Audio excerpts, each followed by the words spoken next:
Octobre 2014, octobre 2018, cela fait 4 ans que le peuple burkinabé, à la suite d'une insurrection populaire, a mis en déroute Blaise Compaoré et son pouvoir après 27 ans de règne sans partage. C'est au prix de leur vie que des Burkinabés sont arrivés à bout de ce régime. On se rappelle que 34 personnes y avaient perdu la vie et des dizaines de blessés avaient également été enregistrés, dont certains d'entre eux traînent toujours des séquelles de leurs blessures. 4 ans après, où en est-on avec les dossiers en justice? Que reste-t-il de cette insurrection populaire? Pour répondre à ces questions, votre émission Question à la Une reçoit Ali Sanou. Ali Sanou est secrétaire général du mouvement burkinabé des droits de l'homme et des peuples MBDHP. Ali Sanou, bienvenue dans ce studio de Radio Liberté. Merci monsieur Nyangane. Chers auditeurs, auditrices, merci d'être au rendez-vous avec cette émission. Ali Sanou, 4 ans après, revenez sur quelques moments forts de cette insurrection populaire qui vous viennent encore à l'esprit ou qui vous ont le plus marqué. Ok, merci monsieur Nyangane. Dans un premier temps, merci à la Radio Liberté pour l'invitation de ce jour qui nous permet, avec cette radio, d'évoquer l'insurrection populaire, l'un des événements marquants de la vie politique de notre pays ces dernières années. Pour revenir à votre question, comme beaucoup de Burkinabés, l'une des images fortes est la prise d'assaut de l'Assemblée nationale de l'époque par les insurgés qui en même temps signaient dans un premier temps la fin de la volonté de révision de l'article 37 par le Parlement, majoritairement dominé à l'époque par le CDP et ses alliés, notamment de l'ADF et RDA, mais également a été un élément qui a conduit le chef de l'État de l'époque, Blaise Compaoré, à quitter le pouvoir, à fuir et à se réfugier en Côte d'Ivoire. Je pense que comme beaucoup de personnes, c'est l'une des images fortes, mais pas la seule. Il y a également les images fortes de mobilisation monstre de l'époque qui montraient naturellement que le niveau de mobilisation et d'engagement des Burkinabés qui refusaient en tout cas que le pays soit dirigé par la même classe politique avec les mêmes résultats que nous connaissions et que malheureusement nous connaissons toujours, pillage systématique des deniers publics, promotion du sous-développement si je peux le dire ainsi, etc., etc. Les années passent, mais la vérité et la justice sur les crimes commis pendant l'insurrection se font toujours attendre. Que savez-vous de l'évolution des dossiers en justice? Pas grand-chose, parce que, comme vous le savez, depuis lors, il y a eu une commission d'enquête qui a été mise sur pied, qui a fait un travail, qui a déposé un rapport depuis maintenant près de 2 ans, je pense, et dont les conclusions se font malheureusement toujours, les recommandations se font toujours attendre. À chaque période commémorative, on nous fait savoir qu'il y a l'instruction suit son cours, la justice suit son cours, justice sera rendue et rien d'autre. Ce qui est quand même dommage.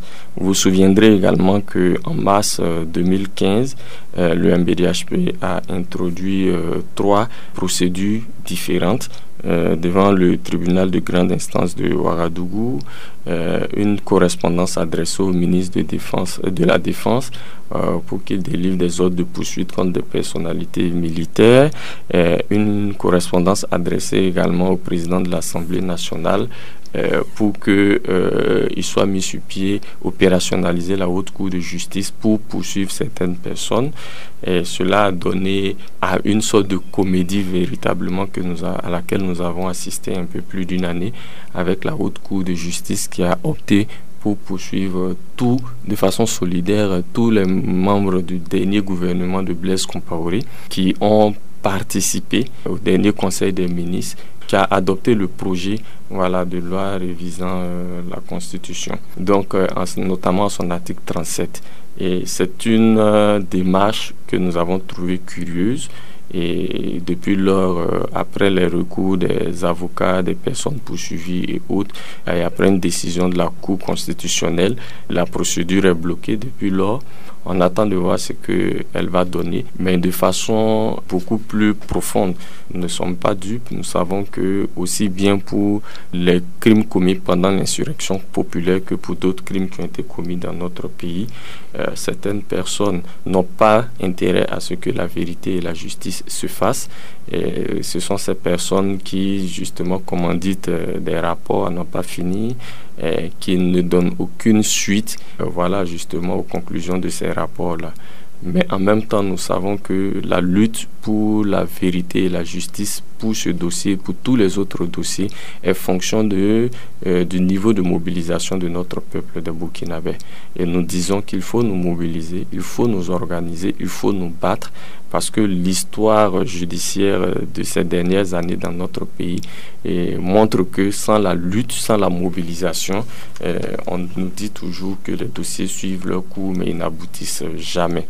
Et je pense que le procès en cours de la résistance au putsch est l'une des illustrations que seule la lutte, seule la mobilisation permettront que nous ayons vérité et justice pour tous les cas de crimes politiques et de crimes de sang, ainsi que de crimes économiques qui sont restés jusqu'ici impunis dans notre pays. Est-ce à dire que les actions posées par le MBDHP sont restées sans suite? Sont restées sans suite. Nous n'avons connaissance d'aucune suite qui nous ait été rapportée et nous trouvons que c'est quand même dommage qu'on puisse porter plainte en 2015, en mars 2015. Nous soyons en octobre 2018 et donc plus de 3 ans après, donc près de 3 ans et demi après, et que malheureusement la justice reste sourde, muette, amorphe, et c'est vraiment véritablement regret. Vous n'avez cette possibilité-là de chercher à en savoir davantage sur cette Bien sûr, nos avocats suivent, poussent, et nous espérons que la mobilisation, notre détermination à aller jusqu'au bout, parce que quoi qu'on dise, notre mouvement se battra pour avoir une issue judiciaire. Nous le faisons déjà, nous le faisons depuis très longtemps, nous poursuivons dans cette voie.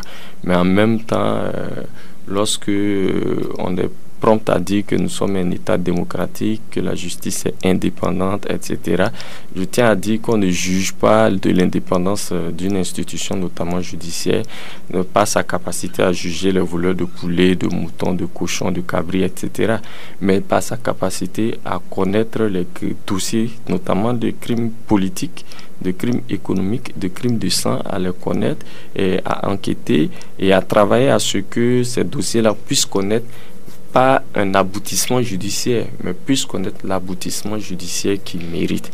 Et malheureusement, sur ce volet, force est de reconnaître que notre justice dans notre pays n'a pas fait montre d'une capacité à pouvoir le faire. Mais dans le même temps, quand on regarde les immixtions bien souvent grossières de l'exécutif dans les affaires judiciaires, notamment, vous prendrez pour référence le dossier des mandats d'arrêt contre Guillaume Soro, où le pouvoir a tout fait pour qu'il y ait un jugement ou une issue diplomatique à ce dossier, à ces mandats d'arrêt, au détriment de l'issue judiciaire. On se rend compte que notre justice n'est pas suffisamment indépendante. Lorsqu'on voit qu'au sein de l'appareil judiciaire, il y a des hommes, des femmes qui sont suspectés d'actes de corruption, qui sont sanctionnés par un conseil de discipline, et qu'on voit que le même appareil judiciaire trouve des astuces pour pouvoir naturellement éviter des sanctions contre ces magistrats-là, on se rend compte également que la probité n'est pas toujours la chose la mieux partagée au sein de nos juridictions. Donc, si vous avez des juges qui ne sont pas indépendants, qui sont vulnérables aux immixtions de l'exécutif. Et parmi ces corps-là également, vous avez des personnes qui ne font pas preuve de probité dans leur travail. Je pense que tout est réuni pour que dans certains dossiers dits sensibles, la vérité et la justice tardent à se faire, malgré le fait que ces crimes aient été commis depuis plusieurs années et qu'il existe des indices clairs, nets, concordants qui indexent certaines personnes.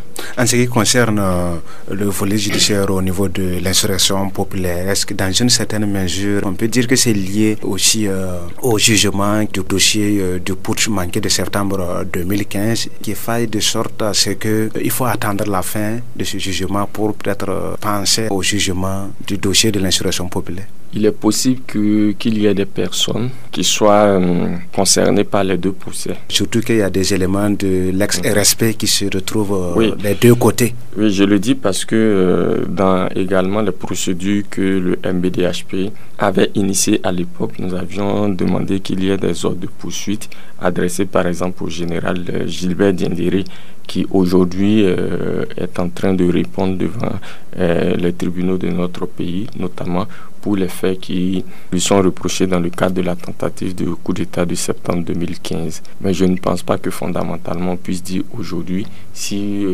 4 ans après l'insurrection populaire, il n'y a pas eu la vérité et la justice pour les martyrs, c'est parce qu'il y a un procès qui se tient dans le cadre du putsch. Non, je ne pense pas qu'on puisse trouver cet argument parce que ça fait quand même 4 ans. Vous avez dépeint tout à l'heure, en tout cas, le tableau en noir au niveau de l'appareil judiciaire. Mais finalement, pour vous, que faire pour que cette affaire ne reste pas aussi longtemps pendante comme c'est le cas avec des dossiers tels Thomas Sankara, Dabo Boukari, Norbert Zongo?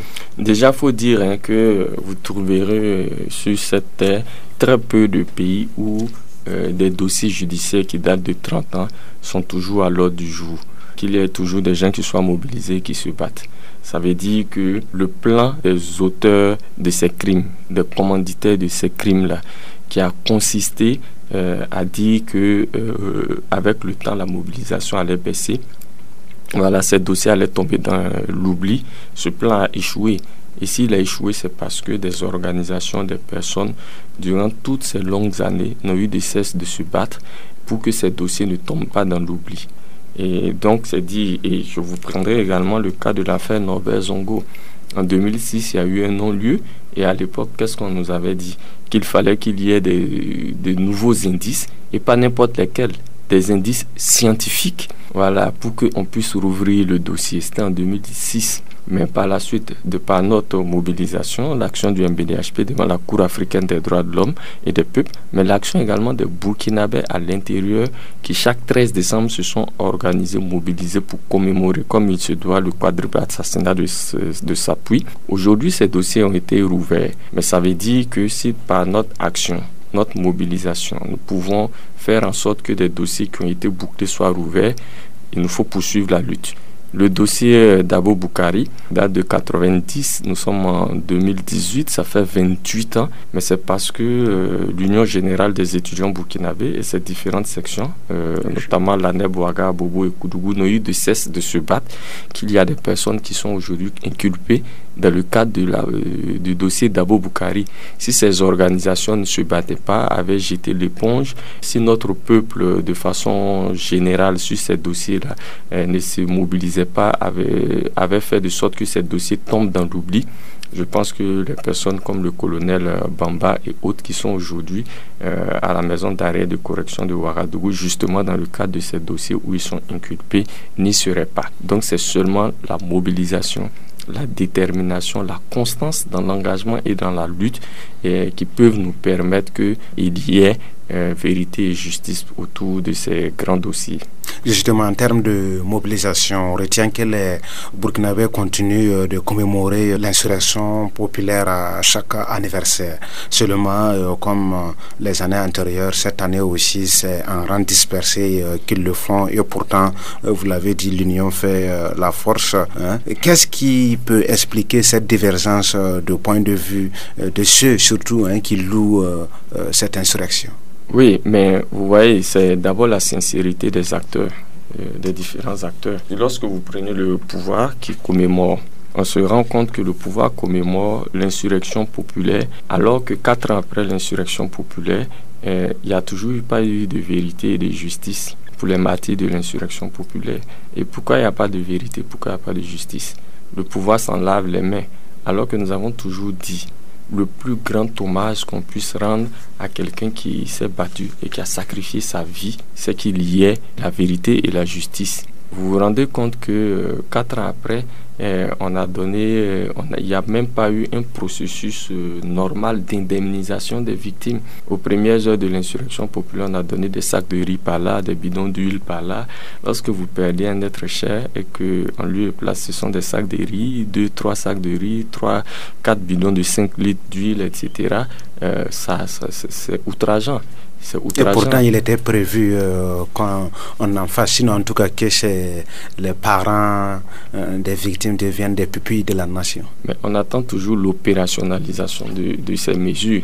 Donc, ça fait qu'on ne peut pas, de façon sincère, dire que ces personnes sont mortes pour la démocratie, la liberté et le progrès économique et social dans notre pays, et se contenter de dépôts de gerbes de fleurs, de prières sur les tombes à chaque anniversaire, et mettre de côté la question de la vérité et de la justice. Donc c'est un grief que nous faisons au pouvoir actuel, mais nous poursuivons en disant, même au sein de la société civile aujourd'hui, lorsque vous voulez lancer des mouvements pour la vérité et la justice, mais tout le monde n'a pas le même intérêt, parce que lorsque vous commencez à dire qu'il y a un rapport d'enquête qui incrimine quelqu'un comme le lieutenant-colonel Yacouba Isaac Zida, bon, certains qui, par acquaintance avec lui ou tout autre motif, ils ne se sentent pas solidaires de votre action, parce qu'ils ne souhaiteraient pas que leur mentor ou ancien mentor ait des comptes à rendre à la justice.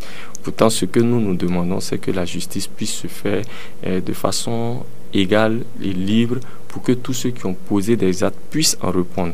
Et puis enfin, pour revenir à la commémoration séparée, je dirais qu'il y a de quoi même se poser toujours des questions sur la sincérité de certains acteurs. Nous allons à une commémoration. Est-ce que nous pouvons commémorer avec des personnes qui criminalisent l'insurrection populaire? Assurément non. Pourtant, aujourd'hui, avec le Code pénal de juin 2018, le pouvoir actuel a criminalisé l'insurrection populaire en disant toute personne qui se ferait prendre dans un mouvement insurrectionnel sera jugée et peut être condamnée à 11 ans de prison au moins et à 21 ans de prison au plus. Et peut être condamné à payer une amende qui oscille entre 1 million et 10 millions. Ça veut dire qu'on ne peut pas être en train de louer les bienfaits de l'insurrection populaire qui a permis à ces personnes-là d'être aujourd'hui au pouvoir, et en même temps être en train de prendre des textes de loi pour dire que l'insurrection est un crime et que les insurgés potentiels là peuvent être condamnés de 11 à 21 ans de prison. Où se trouve la sincérité? C'est quand même un peu paradoxal quand on se réfère un peu au message du président Kaboré à l'occasion de l'an 2 de l'insurrection. Alors je cite ses propos: cette épreuve qui nous a été imposée par les tenants du pouvoir de l'époque est un patrimoine commun à tous les Burkinabés qui doivent se l'approprier pour construire un Burkina Faso plus démocratique et mieux gouverné. Fin de citation. Quand on parle de bien commun et on demande aux gens de se l'approprier, c'est quand même paradoxal qu'on parle de criminalisation aujourd'hui, tel que vous l'expliquez. Oui, mais en fait, les hommes politiques sous nos cieux ne se distinguent pas par la sincérité de leur discours. Vous en conviendrez avec moi. Le chef de l'État tient un discours élogieux vis-à-vis des martyrs de l'insurrection populaire, vis-à-vis de l'insurrection populaire en elle-même, mais dans les faits, il est issu du MPP qui dirige aujourd'hui l'exécutif et qui est majoritaire à l'Assemblée nationale. Et c'est ce même pouvoir-là qui a adopté un code pénal en disant que l'insurrection est un crime et en disant que toute personne prise dans un mouvement insurrectionnel peut être condamnée, comme je l'ai dit, de 11 à 21 ans de prison, de 1 à 1 million à 10 millions de francs d'amende.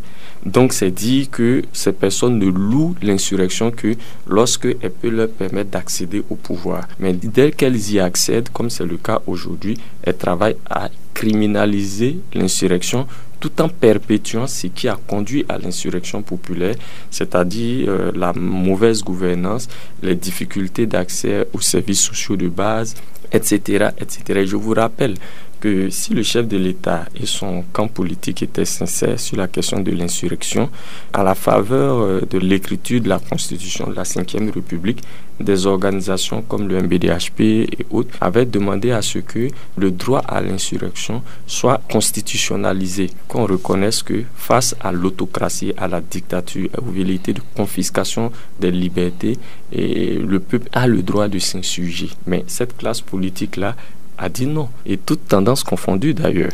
Ils ont dit, cette classe politique officielle, toute tendance confondue, a dit non à la constitutionnalisation du droit à l'insurrection. C'est quelque chose d'illogique, ou en tout cas peut-être qu'on n'a pas la même compréhension. Regardez, quand il y a eu la Révolution française en 1789, les révolutionnaires français ont consacré dans leurs textes fondamentaux le droit à l'insurrection en disant que quand le gouvernement viole le droit du peuple, l'insurrection devient pour le peuple et pour chaque portion du peuple le plus sacré des droits et le plus indispensable des devoirs. Parce que c'était effectivement un pouvoir révolutionnaire qui croyait aux vertus de l'insurrection. Mais ici, malheureusement, nous ne sommes pas en face d'un pouvoir qui croit aux vertus de l'insurrection ou de la révolution, encore moins de la révolution. C'est un pouvoir qui, lorsqu'il peut s'en approprier pour accéder aux affaires de l'État, ne s'en prive pas.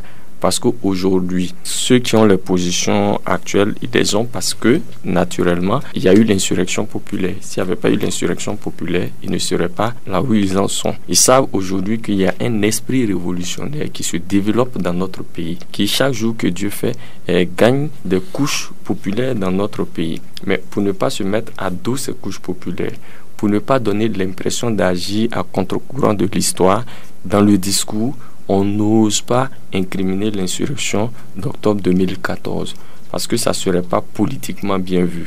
Mais dans les faits, on est contre l'insurrection. On se bat dans un premier temps pour ne pas consacrer le droit à l'insurrection dans nos textes et dans un second temps pour criminaliser en mettant des peines lourdes.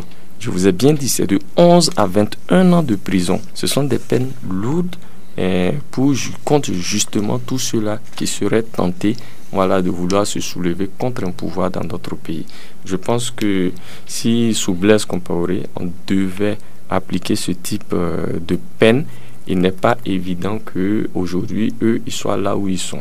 La criminalisation de l'insurrection, est-ce que pour vous qu'elle puisse être l'œuvre, je dirais, des insurgés ou ait eu l'onction des insurgés d'octobre 2014, du moment où il y a quand même plusieurs partis politiques, il y a plusieurs OSC aussi qui étaient dans cette logique de l'insurrection? Oui, souvenez-vous, après l'insurrection populaire, la réaction de beaucoup qui se disaient insurgés, c'était de dire maintenant c'est fini, il nous faut nettoyer les rues et regagner nos maisons. C'est fini. Voilà.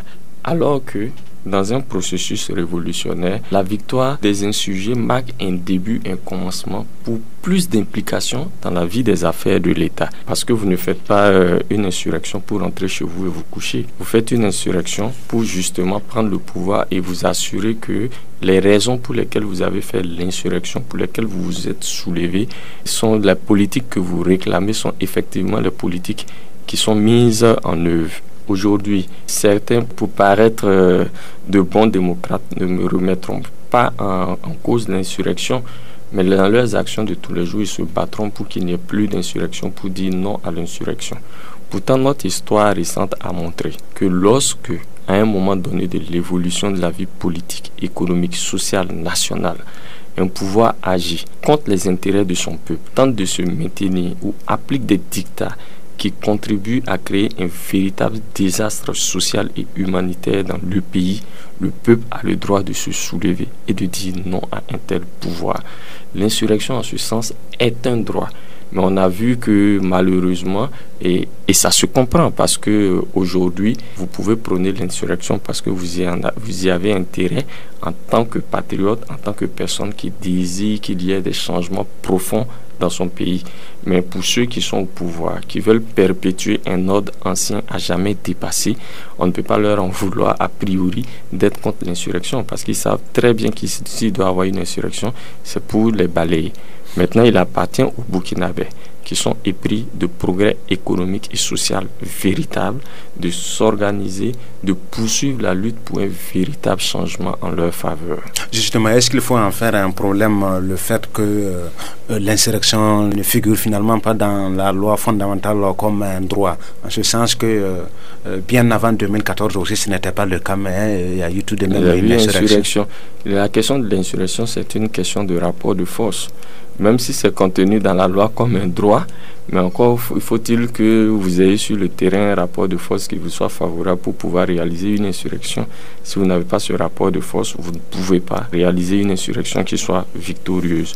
De la même manière, même si les gens criminalisent l'insurrection, disent que voilà, vous pouvez être poursuivi et condamné à de lourdes peines, mais lorsque le rapport de force n'est pas à leur faveur, Bon, mais les gens feront leur insurrection.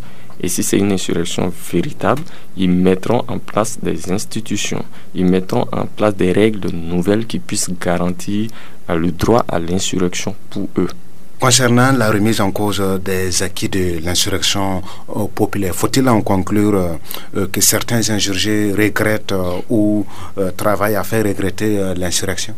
Oui, des personnes travaillent à ce qu'on regrette l'insurrection. Des insurgés? Pas des insurgés sincères, parce que ceux qui de façon sincère sont sortis dans la rue le 30 et 31 octobre pour dire non à un ordre ancien qu'ils voulaient à jamais révolu dans notre pays, ne regrettent pas. Au contraire, ceux-là sont de plus en plus conscients que le changement par la voie de la révolution est possible dans notre pays et est une question d'actualité. Par contre, les opportunistes de tous bords qui ont profité de ce mouvement pour accéder à la gestion des affaires de l'État sont justement ceux-là qui travaillent à faire croire que l'insurrection a été une erreur ou qu'il faut criminaliser l'insurrection. Regardez aujourd'hui la situation sécuritaire dans notre pays.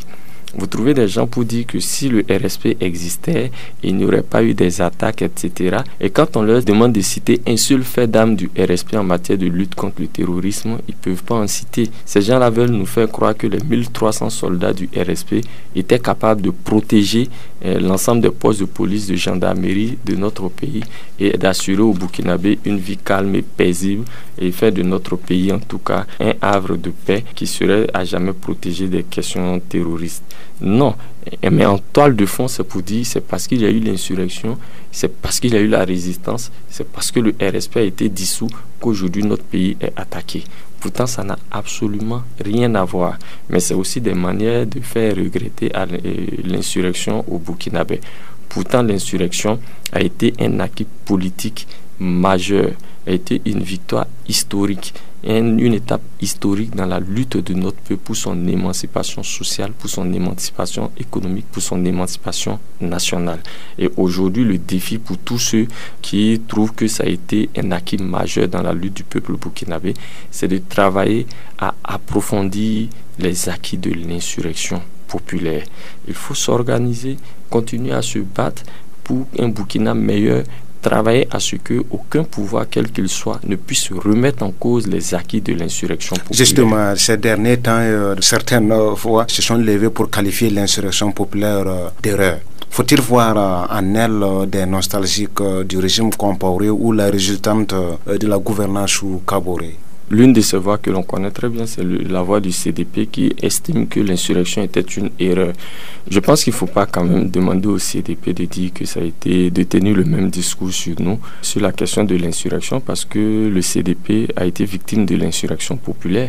Il a perdu le pouvoir d'État, son chef historique a dû s'enfuir et se réfugier en Côte d'Ivoire. Donc, en tant que victime, c'est normal qu'ils disent que c'était une erreur. Et ce, d'autant plus qu'il y a eu des velléités de restauration de l'ordre ancien à travers la tentative de coup d'État de septembre 2015, velléités qui ont d'ailleurs échoué. Donc, il faut comprendre cela. Mais hormis eux, les autres qui sont des insurgés sincères, qui sont des démocrates, des patriotes et des révolutionnaires burkinabés, aucun d'eux ne vous dira que l'insurrection a été une erreur parce que c'est historiquement faux. Lorsqu'un peuple se soulève, se dresse, comme un seul homme, transcende les barrières ethniques, régionales, religieuses, et ne voit que la question du développement, du progrès économique et social, et dire non à une tentative de monarchisation du pouvoir, on ne peut pas parler d'erreur. Alors que c'est ce que l'insurrection populaire d'octobre 2014 a été dans notre pays, un soulèvement massif des Burkinabés, pour dire non aux velléités de confiscation du pouvoir, pour dire non aux crimes économiques, aux crimes de sang. En quoi où se trouve l'erreur, je suis bien tenté de dire. Et je suis de ceux qui pensent que la marche historique de notre peuple se poursuit pour des lendemains meilleurs. Elle ne s'est pas limitée à l'insurrection. L'insurrection est une étape qui a permis aux Burkinabés de comprendre qu'ils étaient les véritables moteurs de leur histoire, qu'ils peuvent, s'ils le désirent, construire pour eux-mêmes et pour les générations à venir un Burkina meilleur. Et je pense que cette marche-là va se poursuivre jusqu'à ce qu'il y ait un changement véritable, un changement qui soit à la faveur des masses dans notre pays. Mais est-ce qu'il est exclu qu'une certaine entité qui a participé ou pas à l'insurrection ou même, qui a même été victime finisse par se ressaisir et puis reconnaisse en tout cas les hauts faits de cette insurrection? Ou bien ce n'est pas évident? J'attends de voir mais je serai surpris quand vous dites une entité qui a été victime de l'insurrection reconnaisse les hauts faits de cette insurrection. Je serai surpris de voir le CDP sortir un jour et puis dire finalement, après réflexion et analyse poussée, nous estimons que l'insurrection a été pour nous un fait historique important, majeur, qualitatif dans l'avenir politique du Burkina Faso. J'en serais surpris. Et dès les premiers moments, juste le lendemain, sinon les lendemains de l'insurrection, ils avaient commencé à tenir un discours de sorte à reconnaître leur erreur dans certaines une certaine mesure. Oui, et je vous ai toujours dit que la classe politique officielle dans notre pays ne s'illustre pas toujours par des discours cohérents. Dès les premiers moments, le CDP, effectivement, comme il le trouvait politiquement plus correct, a dit oui, nous avons commis une erreur politique en voulant réviser l'article 37 de la Constitution. Mais le CDP n'a jamais dit que l'insurrection était une bonne chose. Il a dit non, nous avons commis une erreur politique. Mais aujourd'hui, lorsque vous regardez le déroulement du putsch et que vous voyez certains hommes politiques qui ont soutenu la révision de l'article 37 de la Constitution, qui sont du CDP ou d'autres partis qui étaient alliés au CDP, vous voyez l'arrogance dont ils font montre à la barre, au mépris même des souffrances des victimes. Vous vous rendez compte, comme on dit à beau courir, le naturel revient au galop. Les gens ne font pas de mea culpa sincère. Voilà, ils ont posé des actes et si c'était à refaire, je ne pense pas qu'ils ne les referaient pas. Peut-être ils se diraient qu'il faut changer de méthode pour pouvoir réussir cette fois-ci. Donc moi, je n'attends pas de ces acteurs politiques dont la vie et la carrière politique dans notre pays est synonyme de pillage, d'enrichissement illicite, de faveurs faites aux multinationales étrangères pour piller les ressources de notre pays, d'acceptation de bases militaires étrangères dans notre pays. Je n'attends pas de ces acteurs politiques-là un mea culpa sincère qui consiste à reconnaître les hauts faits de l'insurrection. Déjà en 4 ans, est-ce qu'on peut dire que, vu différentes appréciations de cette insurrection ou des actes qui sont posés, est-ce qu'on peut dire que beaucoup d'insurgés ont participé à cette insurrection par pur calcul? Non, je pense que la majorité de notre peuple insurgé était guidé par des sentiments patriotiques, la défense de l'intérêt supérieur de la nation. Vous vous souvenez, les 30 et 31 octobre, les Burkinabés qui sont sortis disaient non au Sénat, non à la révision de l'article 37, mais en toile de fond exigeaient qu'il y ait plus de démocratie, plus de liberté, plus de progrès économique et social mieux partagé au sein de les Burkinabés. C'est qu'ils demandaient qu'il y ait un meilleur accès aux services sociaux de base, qu'il n'y ait plus d'impunité des crimes de sang, des crimes économiques, etc. Et je pense que ce sentiment au sein des Burkinabés était majoritaire. On a constaté que dès le 1er novembre, des gens se sont justement accaparés cette insurrection populaire pour faire un coup d'État pour permettre au lieutenant-colonel Yacouba Isaac Zida, qui était à l'époque de faire le numéro 2 du régiment de sécurité présidentielle, de prendre le pouvoir. Et 2 ans après, lorsqu'on lit les conclusions de la commission d'enquête sur les crimes commis pendant l'insurrection populaire, on se dit mais comment est-ce que le lieutenant-colonel Yacouba Isaac Zida, qui a été celui qui aurait mis en place le dispositif du régiment de sécurité présidentielle, qui a reprimé pour sécuriser le vote de la loi au niveau de l'Assemblée nationale et qui a reprimé les insurgés jusqu'à ce qu'il y ait des morts, comment est-ce que c'est celui-là finalement qui se soit retrouvé à la tête du pouvoir après que Blaise Compaoré se soit enfui vers la Côte d'Ivoire? Vous voyez comme c'est ironique, mais c'est parce que des acteurs, et non des moindres, au sein de la société civile, je pense notamment au ballet citoyen, au CAR, au Front de résistance citoyenne, etc., ont favorisé cette accession de Yacouba Isaac Zida au sommet de l'État. Peut-être que des organisations qui auraient mieux apprécié, en tout cas ce qu'il fallait faire, n'étaient pas aussi au devant des choses pour... Oui, la direction politique de l'insurrection populaire était assurée par des forces politiques et sociales. Donc, au niveau politique, vous aviez le chef de file de l'opposition. Voilà. Donc, dès que Blaise Compaoré a démissionné du pouvoir, s'est enfui du pouvoir en rédigeant une démission officielle, mais on a constaté qu'il y a eu des arrangements de toutes ces forces politiques-là qui ont œuvré à ce que le RSP, à travers Yacouba Isaac Zida, prennent le pouvoir et qui se sont tués en ce qui concerne l'opposition politique pour déjà commencer à préparer des élections. Voilà, et on a vu le résultat par la suite.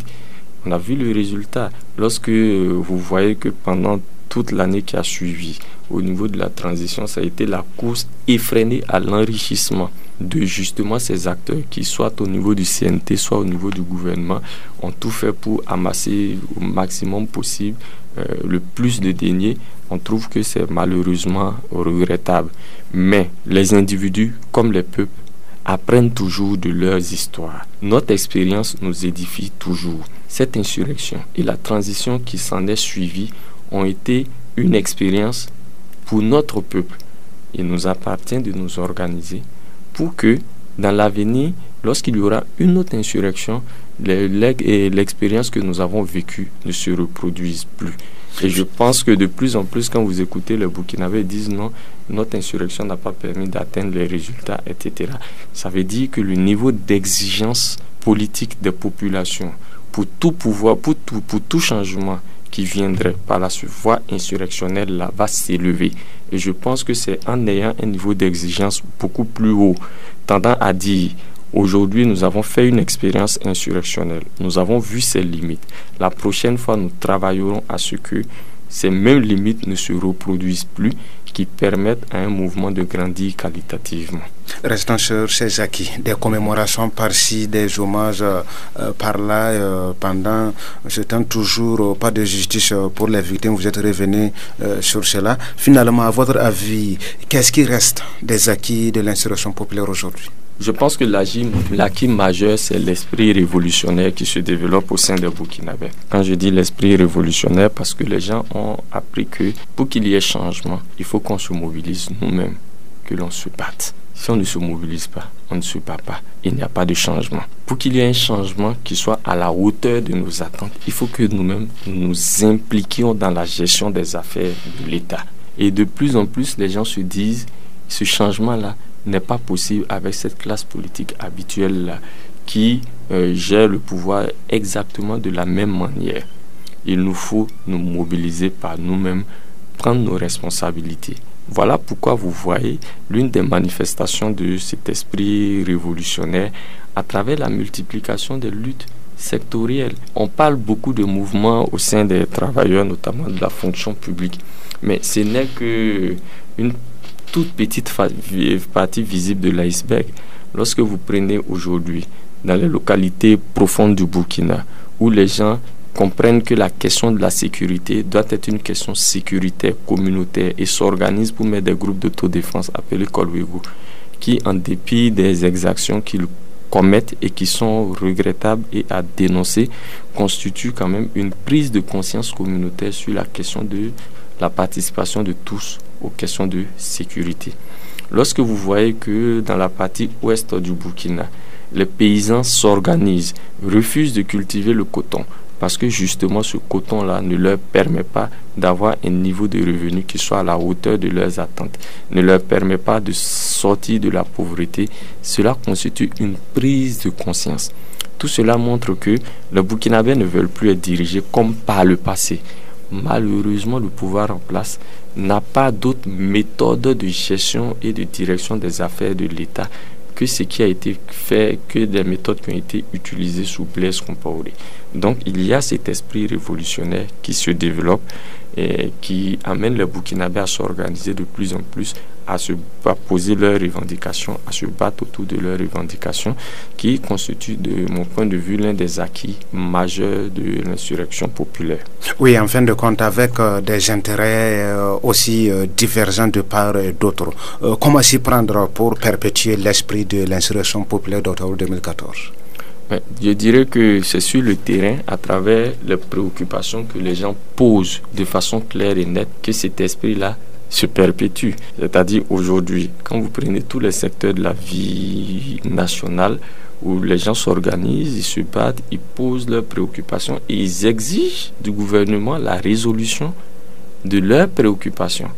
Je pense que notre société est en mutation avec de façon claire et nette la volonté de Burkinabé d'être dirigé autrement. Et cette volonté d'être dirigé autrement, les gens posent leurs préoccupations et ils le font de façon sur la base de leurs intérêts, c'est-à-dire sans considération d'ordre ethnique, culturel, régionaliste, religieux, et je pense que c'est ainsi que nous pouvons effectivement avancer vers des lendemains meilleurs pour notre pays et pour notre peuple. Oui. Je voudrais quand même, si vous me le permettez, rappeler que dans le cadre justement de cette 4e commémoration de l'insurrection populaire, il y a une marche meeting qui est prévue le 31 octobre à partir de 8h, à partir de la Bourse du Travail. Et c'est organisé par qui? Organisé par le MBDHP avec d'autres organisations de la société civile tels que les comités pour la défense et l'approfondissement des acquis de l'insurrection populaire, l'Union générale des étudiants burkinabés, l'Organisation démocratique de la jeunesse, les associations des victimes de l'insurrection populaire. Cette marche était initialement prévue à la place de la Révolution. Malheureusement, l'état-major ne nous a pas accordé l'autorisation d'occuper la place. Pour quelle raison?